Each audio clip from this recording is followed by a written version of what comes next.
Ömür boyu Kudayga naarazı болгондор бар. Ал эмес өзүнүн жаралып калганы нааразы болуп калгандар бар.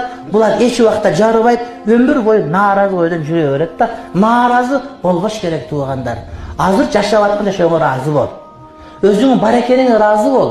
Мечитте олтурганыңа ыраазы бол. Мусулман болгонуңа, ичинде кыргыз болгонуңа, ичинде кочкорлук болгонуңа дагы ыраазы бол, урматтуу бир тууганым. Нааразы болбо. Түшүнүктүү урматтуу бир тууганым. Сага окшогон кыргыз Кытайда отурат. Үйүндө эмес түрмөдө. Сен биякта отурасың. Сага окшогон кыргыз азыр чиркөөдө отурат. Сен мечитте отурасың. Сага окшогон бирөө буту кол жок доктурда сен сопсо отурасың бия урматтуу бир тууганым. Сага окшогон бирөө сөкүсүн угуп сен болсо менин сага осуятым угуп отурасың. Урматтуу бир тууганым. Башка бир жерде ашык отурат, сени курсагың ток отурасың урматтуу бир тууганым. Ашкан нанды ашты тоок итке салып берип калгатырыңа да буйрук берип урматтуу бир тууганым.